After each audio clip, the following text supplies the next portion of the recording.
Hello, இன்னைக்கு வந்து 10th of July Bank Nifty expiry day. So one of the best expiry days. Yeah position carry பண்ணியிருந்தேன். But அந்த carry பண்ண பொசிஷனில் வந்துட்டு பொசிஷன் லாஸ் ஆயிடுச்சு. அதாவது கேரி ஃபார்வர்ட் பண்ண பொசிஷன் வந்து ஒரு நல்ல கேப் இருந்துச்சு ஸ்டார்டிங்கில். அதனால் புட் ஆப்ஷன் பயங்கரமாக லாஸ். ஸோ ஸ்டார்டிங்லேயே ஒரு 6,000 லாஸில் இருந்தேன்.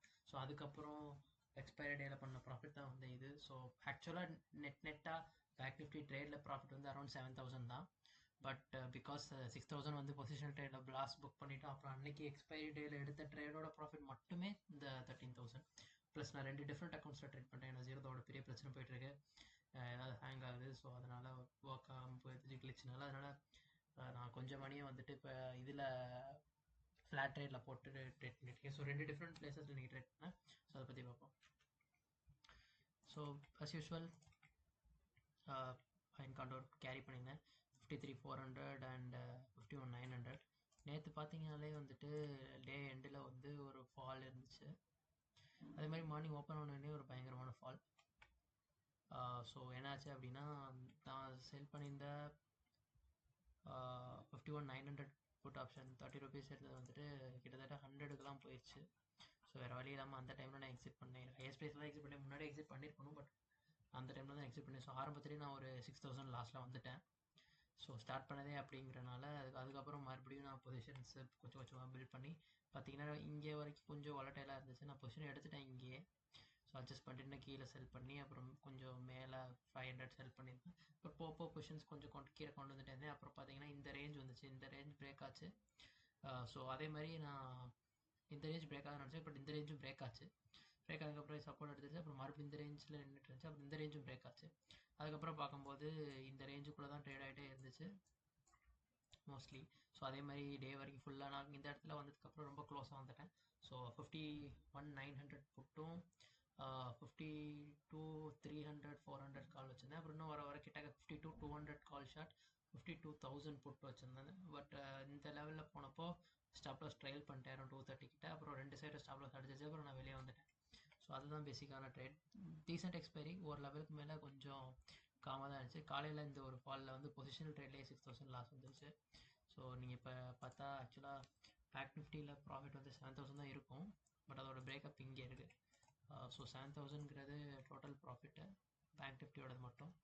அதில் வந்து இந்த 2 ஹைலைட் பண்ணியிருக்கிறது வந்து பொசிஷனல் ட்ரேடில் கேரி ஃபார்வர்ட் பண்ண வந்து ப்ராஃபிட் அண்ட் லாஸ் நெட்டாக 4,900. ஸோ அது போக பார்த்தீங்கன்னா அது 2 எடுத்துட்டோம்னா பொசிஷனில் இன்றைக்கி மட்டும் பொசிஷனில் எடுத்துகிட்டு இன்றைக்கி மட்டும் எக்ஸ்பைரியில் மட்டும் எடுத்த ட்ரேட்ஸோட ப்ராஃபிட் வந்து 12,600. ப்ளஸ் அது போக நான் ஃப்ளாட் ட்ரேட் அப்படிங்கிற அக்கௌண்ட் இதுலேயே வந்துட்டு நான் ஒரு ட்ரேட் எடுத்தேன். ஸோ இங்கே வந்து மார்ஜின் வந்து 70,000 நேற்று தான் இன்றைக்கி தான் டெபாசிட் பண்ணேன். ஸோ டெபாசிட் பண்ணிவிட்டு அதுலேயும் வந்து ட்ரேட் பண்ணதில் அதில் ஒரு 1,000 rupees. ஸோ டோட்டலாக பார்த்தா திஸ் இஸ் இங்கே ஜீரோதாவில் இது ஃப்ளாட் ரேட்டில். ஸோ அதோட சார்ஜஸ் ஃப்ளாட் ரேட் வந்து சார்ஜ் இல்லை, ப்ரோக்கரேஜ் இல்லை. ஸோ வெறும் சார்ஜஸ் தான் வரும். இது இவ்வளோ தான் வரும், அதுக்கு மேலே வராதுன்னு நினைக்கிறேன். பட் அதை அப்டேட் பண்ணணும். இது வந்து 1,342.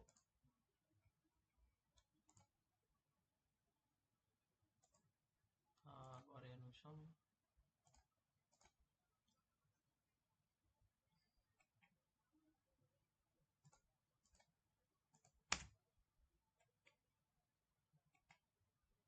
ஸோ அதான் அதே மாதிரி நிஃப்டி ட்ரேட் நான் ஏன் எடுக்கலைன்னா ரிஸ்க் ரிவார்ட் பெருசாக ஒன்றும் இல்லை. ப்ரீமியம் இருந்துச்சு, பட் 1,300 என்னமோ தான் வந்துச்சு. ஏன்னா கொஞ்சம் மார்ஜின் நாங்கள் ட்ரான்ஸ்ஃபர் பண்ணேன். பெரிய மார்ஜினும் இல்லை, ரொம்ப கம்மியான மார்ஜின். 1,000 rupees தான் மேக்ஸ் ப்ராஃபிட்டே. 1,000 rupees 1,300 தான் இருக்குது. ஸோ அதுக்கு எதுக்கு கேரி ஃபார்வர்ட் பண்ணிக்கிட்டு அப்படின்ட்டு கேரி ஃபார்வர்ட் பண்ணலை. ஸோ இங்கே கான்ட்ராக்ட் பார்த்தாலும் 1,250 கிட்ட ப்ளஸ் நேற்று ஒரு 100 1,350. ஸோ இதுதான். ஸோ இன்றைக்கி டே வந்து 2.4% கேபிட்டல் மேன். ஸோ 5 lakh இங்கே ஒரு 70,000. ஸோ டீசென்ட் டே. 2.4% கிராஸ். சார்ஜஸும் வந்து 10%ல் தான் இருக்குது. ஸோ குட் 1,500 ரேஞ்சில் தான் இருக்குது. 2% ஆன் நெட் 2.17 நெட்டாக. ஸோ இந்த மந்தில் அந்த பெரிய லாஸ் போக and now I'm up 3.84 cross and 2.32%. This month is also 25,000 rupees profit. So it's all good. இது வந்துட்டு பொசிஷனல் ஹெட்ஜுக்கு. ஸோ இதை வந்து மிட் கேப் அண்ட் நிஃப்டி. அதுபோக இன்னொரு அக்கௌண்ட்லேயும் ட்ரேட் பண்ணியிருந்தேன். ஸோ இங்கே வந்து பெரிய கேபிட்டல் ஒன்றும் கிடையாது. ஜஸ்ட் 1,80,000 83,000 இருக்குது. ஸோ இங்கே ஒரு 3,000 2,300 ப்ராஃபிட். பட் இது சும்மா இதை பெருசாக கண்டுக்க தேவையில்லை. மேஜராக இது ரெண்டு தான். ஸோ இப்போ இங்கே பார்த்தீங்கன்னா கூட ஸோ பேங்க் நிஃப்டியோட ஃபர்ஸ்ட் எக்ஸ்பைரி ஸோ 570 யூஸ் பண்ணியிருக்கேன். ஸோ 2.4% அண்ட் கிராஸ் அண்ட் 1.7% பெரிய loss. So this is the danger. So average I'm making about 0.5%, which is bad because இதனால தான் அஃபெக்ட் ஆயிருக்கு. ஸோ இன்கேஸ் நான் இதை எடுத்துட்டேன் அப்படின்னா it is let's say this is a loss of 6,000. பார்த்தீங்கன்னா this is going to be almost a percent. So that loss actually average போடுறப்போ அதில் பெரிய வந்தது. But okay, that is how it is.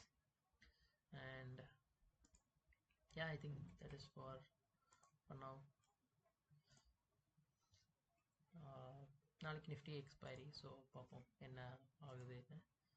So here ஒரு 5 lakhs இருக்குது, இங்கே ஒரு 70,000 இருக்குது. ஸோ பிளான் என்னன்னா கொஞ்சம் கொஞ்சமாக இந்த ப்ரோக்கருக்கு கொஞ்சம் ஷிஃப்ட் பண்ணி தான் ட்ரேட் பண்ணணுங்கிற மாதிரி plan. Because no brokerage plus இங்கேயே கிளிச்சஸ் வருது அப்படின்னா எதுக்கு ஜீரோ தான் ப்ரோக்கரேஜும் கொடுத்து கிளிச்சஸோட ட்ரேட் பண்ணிகிட்டு இருக்கணும். ஸோ அதான் plan. And I think that's it. Correct. அப்புறம் இன்னொன்று வந்துட்டு என்னென்னா நாளைக்கு, அதாவது இப்போ இன்னைக்கு ஆயிடுச்சு. ஸோ 11th July இன்னைக்கு ஈவினிங் வந்துட்டு ஆஃப்டர் மார்க்கெட் செஷன் நிஃப்டி எக்ஸ்பைரிக்கு அப்புறம் தேர் இஸ் டிசிஎஸோட ரிசல்ட்ஸ் இருக்குது. ஸோ அதுக்கு வந்து நான் ஐவி கிட்டத்தட்ட 99 நினைக்கிறேன். பிகாஸ் ரிசல்ட்ஸ் வரனால ஆப்வியஸாக 99 இருக்குது. ஸோ அந்த ஐவி ரிசல்ட் பிளேயாக வந்துட்டு ஒரு டீப் லைன் கவுண்டர் மாதிரி ஒரு ட்ரேட் எடுக்கலாம் அப்படிங்கிற ஐடியா இருக்குது. ஸோ இது வந்துட்டு Thursday நைட்லேருந்து ஃப்ரைடே மார்னிங் ரிசல்ட் தெரிஞ்சோன்னா ரியாக்ட் ஆகும். ஸோ அதோட எக்ஸிட் பண்ணுற மாதிரி தான் பிளான். ஸோ எக்ஸிட் பண்ணிட்டு எக்ஸ்பைரி ட்ரேட் பண்ண மாதிரி, இல்லை அப்படின்னா மேனேஜ் பண்ணுற மாதிரி இருந்துச்சுன்னா மேனேஜ் பண்ணிக்கலாம் அப்படிங்கிற ஐடியா. மோர் 2 lakhs இல்லை 3 lakhs அதுக்கு மேலே எடுக்க போகிறது, ஏன்னா ஓவர் நைட் பொசிஷன் கேரி பண்ணுறோம். ஸோ இதுதான் பிளான். அதுவும் I will be taking this position Nifty expiry trade பண்ணதுக்கப்புறம் அங்கேயும் கொஞ்சம் ட்ரேட் பண்ணலாம் அப்படிங்கிற ஐடியா இருக்குது. So I'll keep you posted on that. So மந்தோட பிஎன்எல் பார்த்துடலாம். I think not month, year.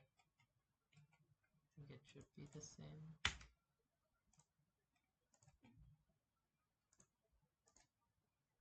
So equity realized for current year.